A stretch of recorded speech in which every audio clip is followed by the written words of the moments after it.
Vamos, por exemplo, considerar uma pessoa, uma criança que perdeu a visão por algum acidente, alguma doença do próprio sistema ocular, né? Algo nesse sentido, ela perdeu a visão. Então, ela enxergava. E aí, a partir de um determinado acidente, ela deixa de enxergar. Ela vai desenvolver, por exemplo, a capacidade de leitura em braille, né?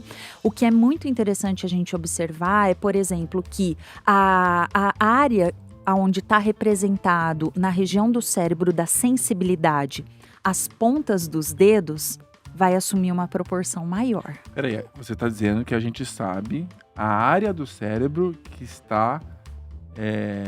É responsável pela sensibilidade das pontas do dedo. Sim, sabemos. E aí, com essa problema de não ver, é desenvolvida... E é desenvolvida como? Existe uma... É mais irrigado? Como é que funciona? Como é que você vê isso? Isso, então, do ponto de vista molecular e estrutural, o que você pode observar é um aumento da arborização dendrítica, ou seja, os neurônios, Eu gostei, né? A gente pode parar por aí. Arborização dendrítica. Óbvio, claro. Vamos fazer um desenho pra galera?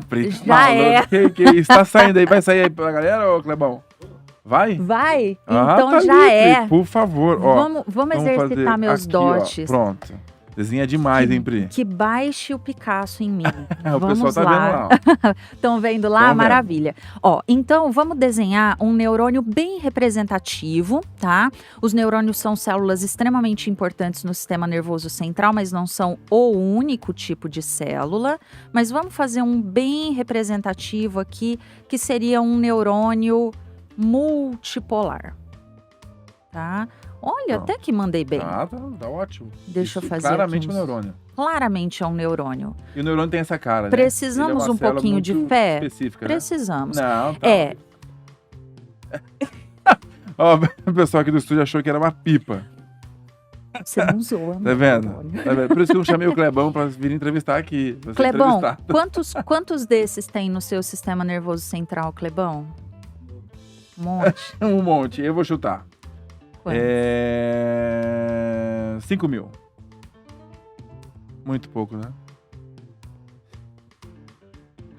Pensei na minha inteligência, na minha capacidade.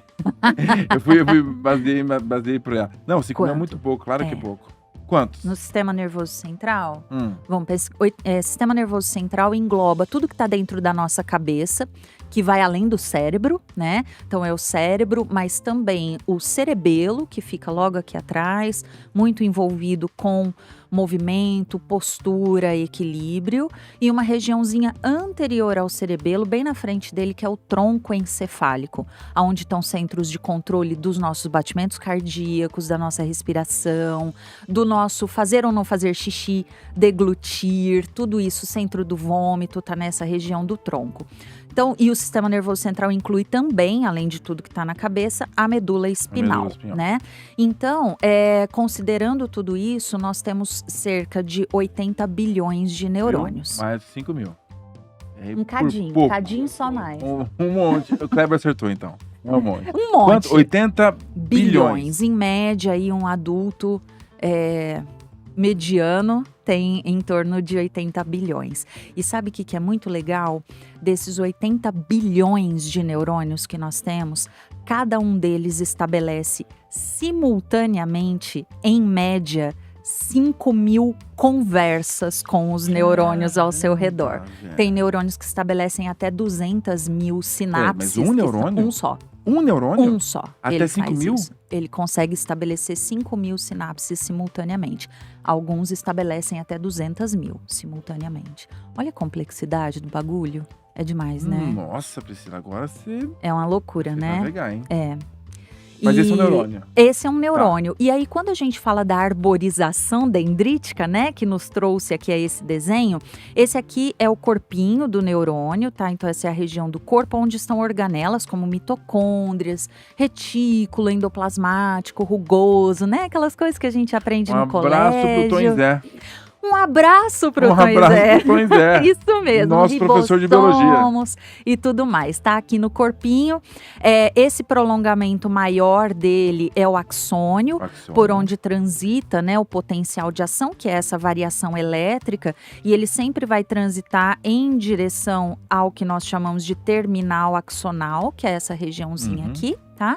E aqui esses prolongamentos menorzinhos são os dendritos, que é onde efetivamente chegam os impulsos na grande maioria dos neurônios. Então, quando um está conversando com o outro, basicamente o que nós teríamos aqui seria um outro neurônio. Pode ser uma célula muscular também, tá? Neurônio é meio chato, ele só conversa com outro neurônio, ou com célula muscular, ou com célula de glândula, só. Tá bom. E aí, então, essa conversa se dá aqui, entre os dendritos de um neurônio e o terminal axonal de outro. Então, você está falando que uma região que está se desenvolvendo ou mais desenvolvida tem mais ligações assim. Exatamente. E aí, quando a gente fala, por exemplo, de que uma região está assumindo uma função maior do que assumia anteriormente, como o caso que a gente mencionou, por exemplo, e outras situações, a gente falar de arborização dendrítica nada mais é do que falar da proliferação dos dendritos. Então, tá eles começam a se proliferar mais e ter mais ramificações. Além de que, se nós pegarmos, por exemplo, um dendritozinho e ampliarmos, o que nós vamos observar é que começam a aparecer alguns brotamentos ali, que é o que nós chamamos de espinhos dendríticos. Esses brotamentos aumentam as comunicações. Perfeitamente. Aumentam-se com isso as sinapses, que são as comunicações entre os neurônios, e essencialmente, do ponto de vista estrutural, isso aqui é a base do aprendizado e da memória. Quando você está aprendendo alguma coisa, você está fazendo novos brotamentos dendríticos surgirem ali. Tá bom. E se você citou no caso de uma região precisar ser estimulada, então tem duas perguntas já. Tá. Essa região antes ela tinha uma outra função.